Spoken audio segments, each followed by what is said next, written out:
I'm Bo Johnson. It's January 1st, 2026. Welcome to YesToHellWith.com and Happy New Year. At the start of any new year, people talk about resolutions. Most of them don't last. But there is one resolution that actually matters, one that determines how every encounter with government or courts will unfold. That resolution is this: to understand the system before we are pulled into it, and to be prepared to place our understanding on the record if that moment ever arrives. That is why the statement of understanding exists, not as a weapon, not as a demand, not as a trick, but as a quiet act of preparation, a way to establish in advance what we do and do not consent to, what we do and do not concede, and how silence is not to be mischaracterized later as agreement. The statement of understanding is not about stopping the system. It is about making sure the system cannot later rewrite our silence as consent. This distinction matters. I created the Liberty Dialogues series for one reason: to isolate the truth about jurisdiction of government and of courts, and especially as it relates to the federal income tax.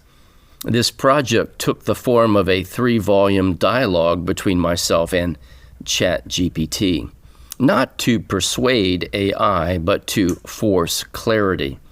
I pressed, I questioned, I introduced contradictions, examples, and logic until AI was pinned between two irreconcilable positions, repeating official boilerplate propaganda on one hand, while acknowledging truth on the other.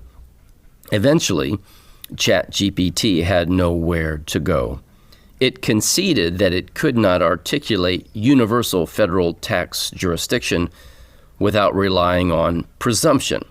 More than that, it concluded that the federal government applies income tax laws through fraudulent presumption. This is not a small admission at all, because most Americans, when they ask AI basic questions about taxation or jurisdiction, they receive propaganda. They receive boilerplate answers: that federal jurisdiction is comprehensive, that income tax applies to everyone, that resistance is ignorance or criminal in nature. That narrative cannot be true. It contradicts constitutional structure, organic law, and long-standing Supreme Court precedent. Yet the narrative persists because the system does not operate on truth. It operates on fraudulent presumption. Most people ask the wrong question. They ask, how do I defeat the system? How do I beat presumption, authority, status, and standing? That question alone reveals the trap. Systems like this are not defeated. They are understood, interrupted where possible, and placed on the record where interruption is refused. If you are waiting for a clever phrase, a magic argument, or a verbal ambush, you will be crushed by the machine. So let's talk about how it actually works. Presumption is how the system starts moving. It assumes without proving. It assumes that you know the rules, that you accept the framework, that the system applies to you. Presumption does not wait for fairness. It waits for silence. Here is the first hard truth.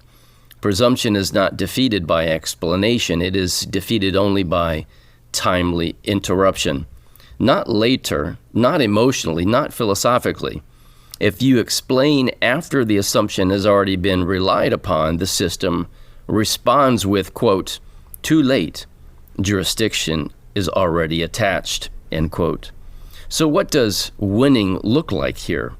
It looks like breaking silence early enough that silence cannot be rebranded as consent.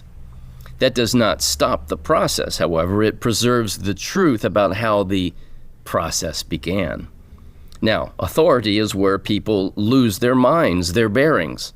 They think exposing illegitimacy will stop the machine. It won't. Authority does not operate because it is right. It operates because it is recognized. Courts do not ask, quote, "Are we legitimate?" end quote. Agencies do not ask, quote, "Is this moral?" end quote. They ask only one thing, quote, "Has this been challenged in the correct procedural posture?" end quote. Once authority is engaged, the encounter is already over. Prevailing here does not mean stopping it. It means not escalating, not confessing, not supplying admissions, not mistaking exposure for leverage. Authority always moves forward. Your job is not to stop it. Your job is not to feed it. Status is classification.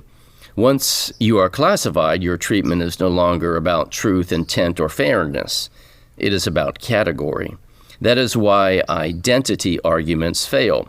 Saying that, quote, "I'm not that," end quote, does nothing. When the system has already decided that you will be treated as X, Y, or Z. Status is not chosen, it is assigned. And the mistake people make is arguing identity inside the classification, which only reinforces it. Clarity here prevents reckless speech. Once classification occurs, the question is no longer who you are, but how the system is allowed to treat that category. Standing. Standing is the final gate. Standing does not ask, "Are you right? Were you harmed? Is this unjust?" Standing only asks, "Is this person permitted to raise this issue in this forum?" If the answer is no, truth is never reached. Most people lose here and never realize it. They keep arguing substance after the door has already been closed. Prevailing here means recognizing closure and making sure that denial is clearly on the record, nothing more. Now, everyone understands a bully. He doesn't rule because he's right, he rules because no one stops him. The threat doesn't have to be spoken. It's already understood. That is power by presumption. Now scale this up. The federal government advances the same way, through presumed authority, through assigned status, through unproven standing. You are told that you are subject, obligated, or that you have duties, but rarely are you shown why. That silence is not accidental. It is the system. That is why I introduced the Four Corners of Justice diagram last week, to show why truth and justice do not prevail, why America is the most incarcerated country in the world, and why good and bad people alike within the system enforce the system that should not operate this way against a free people. This is not about villainy. It's about machinery. There is no moment when the system stops and admits error. Prevailing does not mean walking free, winning the case, forcing justice. Prevailing against the machine means this: force is recorded as force, not consent. Silence is preserved as non-acquiescence, not agreement. Error is documented as error, not normalized as law. Most people lose twice, once procedurally and once psychologically. They think the loss means they were wrong. It does not. It means the system did what it always does. And that's why the Liberty Dialogues and the Four Corners of Justice diagram, and especially the Statement of Understanding, exist, so that we do not suffer the second psychological loss. This new year is not about outrage, not rebellion, not foolish theories shouted into a system that will not listen. It's about clarity. When we understand presumption, we stop confusing procedure with justice. When we understand consent, we stop mistaking compliance for obligation. When we understand jurisdiction, we stop surrendering ground that we never owed. This is not about protest, it's about posture. Seeing without fear, standing without shouting, knowing without illusion. Systems age, narratives collapse, presumptions fail under light. understanding endures, and this is where the work begins.